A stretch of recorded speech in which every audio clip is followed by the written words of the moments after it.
vulgarisateur scientifique Sébastien Gauthier a mis sur pied la tournée 2012 Comment survivre au discours pseudo-scientifique dans les écoles secondaires et les cégeps du Québec.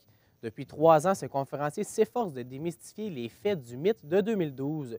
Bonjour, M. Gauthier, merci d'être avec nous ici ce matin. Bonjour Frédéric. Premièrement, M. Gauthier, quel a été votre parcours avant de devenir conférencier? En fait, moi, je suis passionné par les sciences depuis toujours. Des fois, les gens me demandent à partir de quand j'ai commencé à m'intéresser à l'astronomie ou aux sciences. Je ne sais pas quoi leur répondre parce que j'ai l'impression que j'ai toujours été intéressé par les sciences. Alors, j'ai été intéressé par les sciences à l'école. Alors, j'ai pris tous les cours de sciences que je pouvais au secondaire. Ensuite, j'ai fait les sciences de la nature au cégep de Rouyn-Noranda, d'Abitibi-Témiscamingue. Et puis, à ce moment-là, ensuite, j'ai appliqué à l'Université de Montréal au baccalauréat en physique. Alors, j'ai été accepté. Et puis, j'ai fait des études en physique. Et à ce moment-là, je voulais devenir chercheur en astronomie, faire de la recherche et développer des instruments. Des instruments qu'on place sur les télescopes, des instruments qu'on envoie dans l'espace pour étudier l'univers. Alors, faire une maîtrise et un doctorat dans ce domaine-là. Mais j'ai toujours été intéressé aussi par la communication scientifique. Alors, je savais que ça allait jouer un rôle dans ma carrière. Alors, c'est ce que je voulais. Je ne savais pas quel allait être le ratio, la communication et puis recherche. Mais finalement, le hasard de la vie a fait que maintenant, je ne fais pas du tout de recherche et alors c'est 100 vulgarisation scientifique. Et justement, votre conférence 2012 est un petit peu en lien avec les sujets que vous avez étudiés. Qu'est-ce qui vous a poussé à mettre sur pied une conférence comme ça?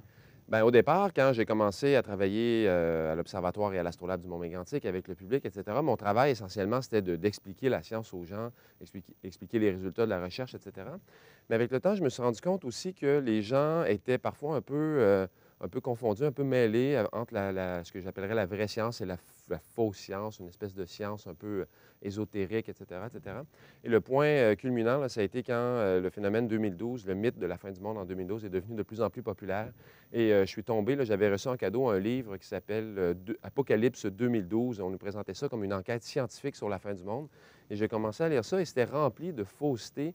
Et quand on connaît la science, c'est très, très facile à montrer que c'est faux. Et alors, à partir de ce moment-là, je me suis dit, bon, dans mon travail aussi, je vais expliquer aux gens ce qui est fondé scientifiquement, mais je veux aussi essayer de les aider à démystifier tous ces mythes là, qui entourent la fin du monde et plein de fausses croyances. Là, comme, il y en a plein de mythes. Hein, vous savez, des gens vont dire on n'est jamais allé sur la Lune, par exemple, ce genre de choses-là. Et c'est quoi le mythe qui vous a le plus frappé? Celui que vous avez dit, ça n'a vraiment aucun sens. Je décide, là, je fais ça, je vais informer les gens. C'est quel le mythe qui vous a frappé le plus?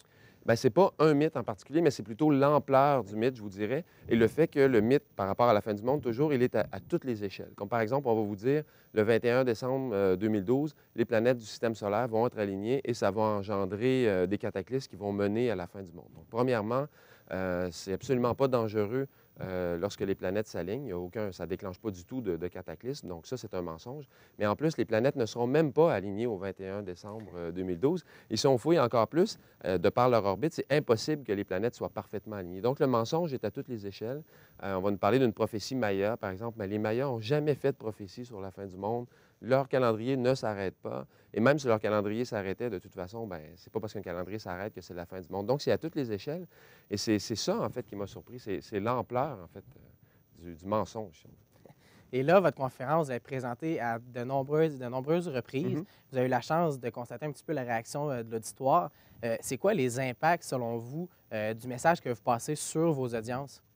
Bien, en général, c'est quand même assez rare, je dirais, que les gens vont, j'ai employé le mot naïvement, là, vont naïvement croire que la fin du monde va arriver en 2012.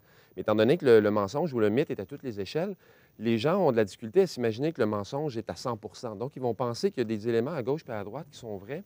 Alors là, mais comme les gens ne sont pas dupes, en général, ils vont se dire, bon, OK, c'est pas vrai qu'il y a une fin du monde en 2012.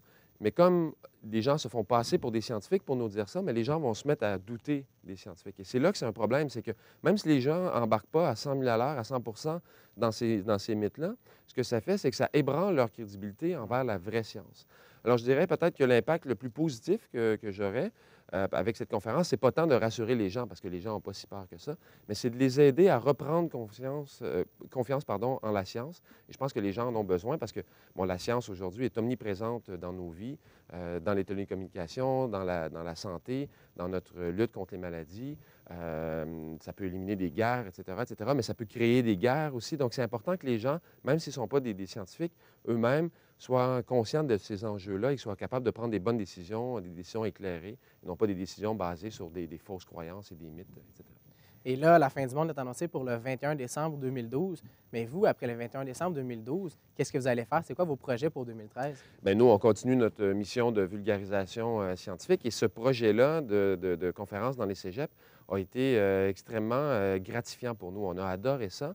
Donc, on a beaucoup appris de choses au public, je dirais, mais on a nous-mêmes appris beaucoup de choses sur ce que les étudiants veulent savoir, ce qu'ils connaissent pas. Et puis, on va continuer un peu dans la même lignée. Donc, on va continuer à intégrer des éléments de pseudosciences dans nos sciences, bien, c'est-à-dire de démystification de la pseudoscience.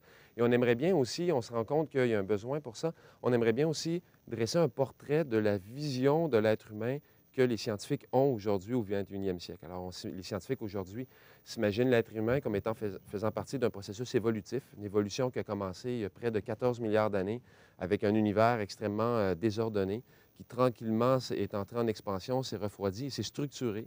Et c'est structuré au point de voir apparaître la vie, Parfait. une vie intelligente et qui a été capable de prendre conscience de son univers et construire des télescopes, etc. Merci beaucoup, M. Gauthier, conférencier 2012, Comment survivre au discours pseudo-scientifique. Merci d'avoir été avec nous. Merci infiniment. Bonne fin de journée à tous.